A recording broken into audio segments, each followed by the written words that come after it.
Yeah, g'day folks. Just Benno here again. Just to sort of get some more clarity, I guess, around, or for those who may need a little bit more support, I guess, or maybe a bit more understanding of how this randomized sampling situation might be utilized outside of the context that you've seen in already the couple of videos there, because it was more talking about populations of people. But typically the idea is relatively the same. It just really depends on how we think about our populations in fish stocks or the marine environment. So I've just developed this spreadsheet. It's not representative of anything in reality. It's more just an example of how we may set up a random number generator to help us eliminate bias or to assist us in processing our data, I guess, to get what we need at the other end. So really what I've got is a random number generator up here that links to the numbers across the top. So I've given the type of capture technique or the capture key here, net bait, lure, downrig bait, a number. So that when the number pops up, I can refer to what type of technology was used to catch those fish. Then we've got this random site number generator that we've gone through. So it might be a GPS location, a creek, a particular type of reef, a specific location like a jetty or things like that that may be used. And we may use that randomly allocated on another data set to give us the random sites that are being selected. And then from there, I've just got an example of what might happen. We might take 6 samples, for instance, within each site to get a representative set of numbers, and each one of those will have a random number generated against it as well. So how does the random number generator work? Without going into great detail, there's just a formula that sits in the back end of these light grey boxes. Not so much this one here. This is the only one that I can edit. I'm pretty sure on this sheet I can't edit anything else over here. This is the only box I can click in. So pretty much I can just type a 1 in this box, and the number's irrelevant really what number you choose. So I can just put a number 1 in there, and you'll see that it's updated the random number up here. So in this situation, for this sample, I would go across and I already know that I need to reference number 5, which is going to be a downrig bait, and then that needs to come from site 5 and number 3, and then we would come across site number 5, sample number 3, downrig bait. The fish in that situation was a 15 centimetre whatever it was we were trying to capture. So that would be then added across to a sheet over here, where we would record the site, the sample, the net type, and the measurement over here. We may only need the measurement and the type of capture technique at this stage. It depends on what we want to do. Really all I want to do is spit out a simple table for now. Sorry, not a simple table, a simple chart that says that the average length of fish that are caught on this technique is this, just so that you get the idea of where we may head with the data.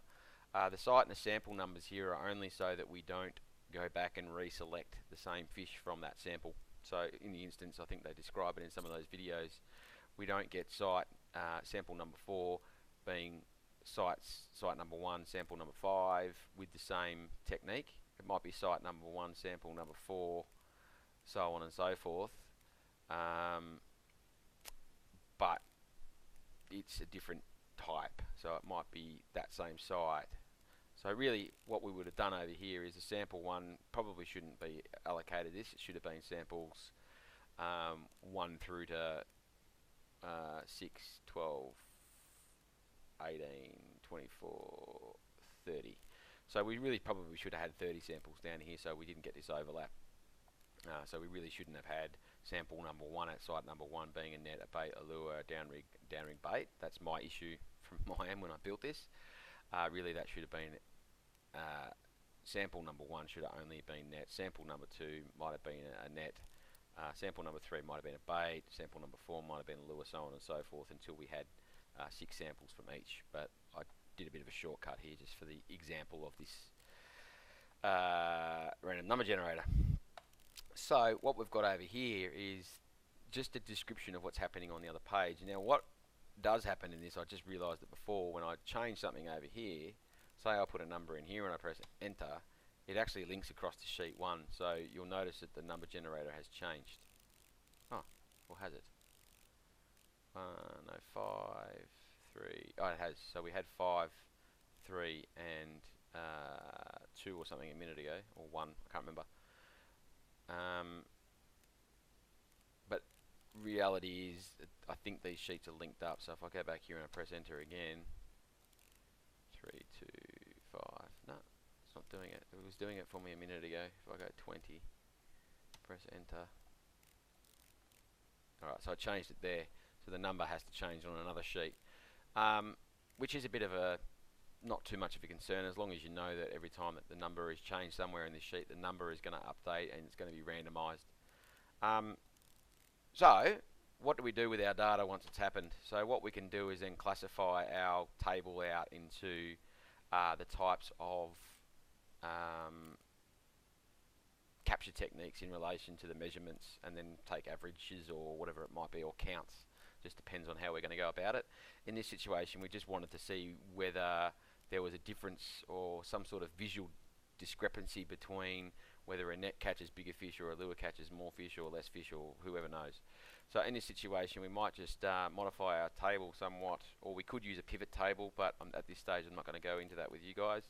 So we can go in and we'll move all the net types out into their subsequent groups, just for instance. So then we've got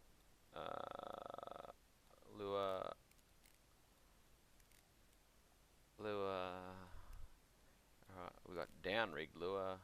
If anybody doesn't know what a down-rigger is, it's just like a big lead weight that we can get small lures that only dive, you know, maybe 10 or 15 metres down to like 50, 60, hundreds of metres. So we can essentially use the same technology, just a little bit deeper.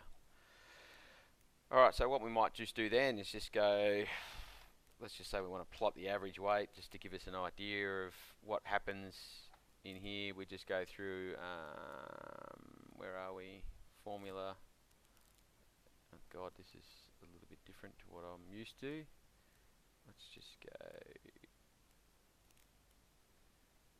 average, okay, and then select our fields to average.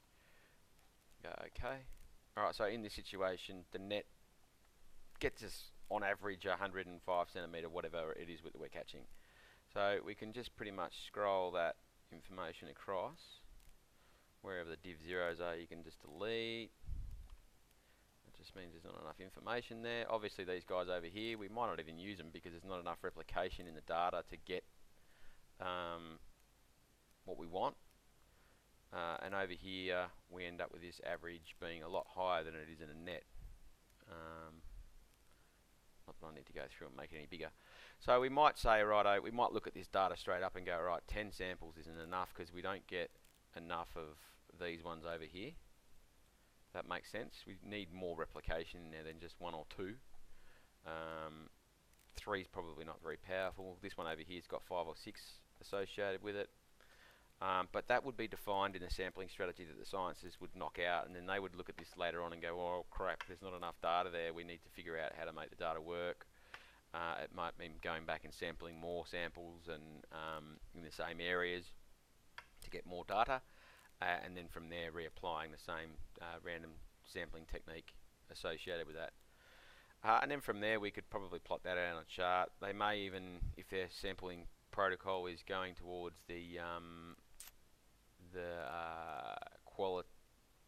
quantitative measurement, I should say, to try and find out whether there's actual discrepancies between the measurements themselves, they might go through and do the statistical analysis at a higher level to try and figure out whether there's massive variances or what we would call a significant variance with inside the netting technique as opposed to the lure technique in terms of the values that we get out of it.